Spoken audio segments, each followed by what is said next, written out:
Football is life! If you think Ted Lasso is life, welcome to the club. The heartwarming, thought-provoking sports comedy is celebrated for its lovable characters, a penchant for swear words, What's a wanker? and an accurate portrayal of mental health struggles. But a still underrated aspect of the series is its impressive roster of Easter eggs. Now, when we say Easter eggs, we don't mean the show's many overt pop culture references and celebrity mentions. Jennifer Lopez. That's a great call, Dani, and not at all beat too late. We're talking about the obscure shoutouts, the ones that writers purposefully slip into scenes for their own satisfaction and to reward eagle-eyed fans like yourself. Here are 10 Ted Lasso Easter eggs that even the most hardcore AFC Richmond fans might have missed. Number 1, Rebecca and Sam's Bantr usernames. After watching season 2, there should be no doubt in fans' minds that Ted Lasso writers appreciate a good rom-com. It is a worldview that reminds us that romantic comedies with folks like Tom Hanks and Meg Ryan or Julia Roberts and Hugh Grant is all about believing that everything's gonna work out in the end.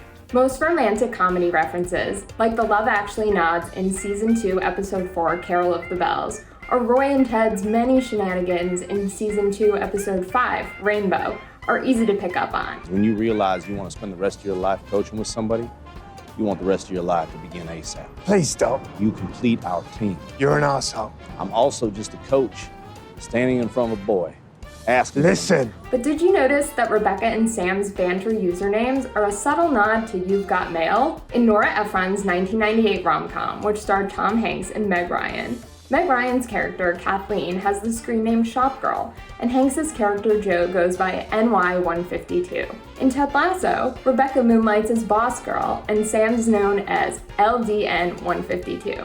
Very clever. Number 2. A whole lot of Kansas love. Did you know that Ted Lasso and Jason Sudeikis are both proud Kansas boys? Sudeikis grew up in Overland Park and shows his hometown some on-screen love whenever he gets a chance. Perhaps you've spotted the Richmond coach sporting a Joe Arthur Gate Stack shirt, which refers to 4 iconic Kansas City barbecue spots. He even receives a bottle of their barbecue sauce in one of his care packages from home. And who could forget the time Ted said barbecue sauce, throwing that final dart and beating Rupert. barbecue sauce.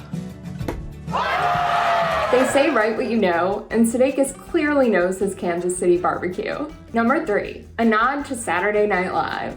If Ted's episode 1 locker room dance looks familiar, that's because it pays homage to Vance, Sudeikis' red tracksuit wearing, move busting character in SNL's What's Up With That sketches. Though the Vance sketches began in 2009, Sudeikis claims he's actually been doing the same dance since he was 15 years old.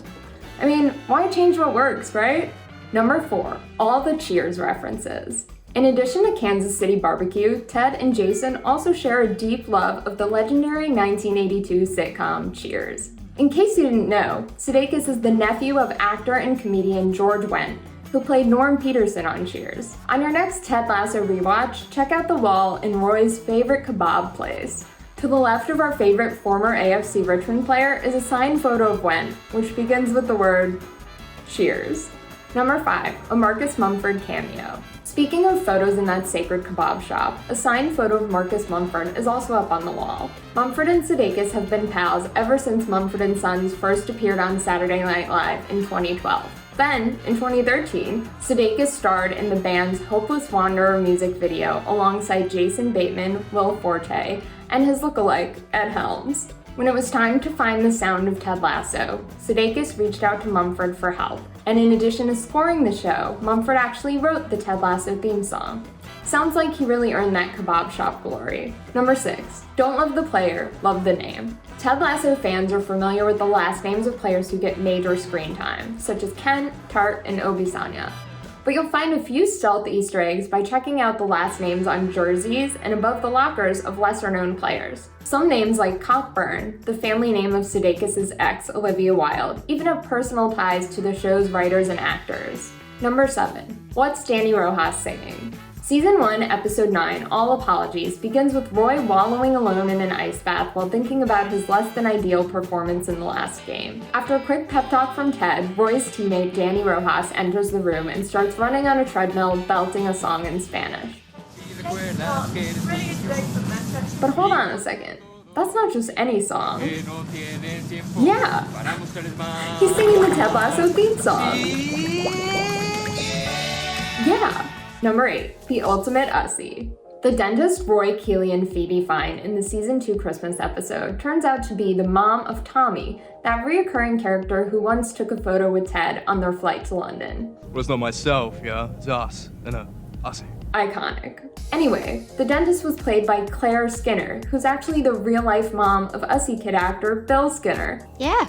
Yo! Can I get an ussie? Just think of all the Ussies those two have taken together in real life. Number 9, Roy's old school tickets to Spain. In the season 2 finale, Roy physically hands Keeley 2 paper plane tickets to Marbella, Spain. There's 2 interesting things about this scene. First, Goldstein used to work in Marbella, Spain, at a strip club that his dad bought. We have some more questions about that for sure. But for now, let's move on to 2. When Keeley asks if anyone still uses printed tickets anymore, Roy says they're from his travel agent, Kathy. She's old school. Anyone know an old school travel agent named Kathy? I do. It's Jason's mom, Kathy Sudeikis. Number 10, Nate in frame. In season 2, fans watch Nate transform from one of the show's kindly underdogs to its next big villain. When the credits rolled on the final episode, a chilling image of Nate, the formerly great, staring into the camera mirrored the season's opening shot. In a post-finale tweet, actor Nick Mohammed, who plays Nate, said that the 2 shots were intentionally scripted, and in the last one, the light in Nate's eyes had supposedly gone out. Ugh. So there you have it, Richmond fans. This show is so much more than meets the eye. Be sure to keep an eye out for these Easter eggs and more on your next rewatch. And remember, Ted Lasso Please, an eye!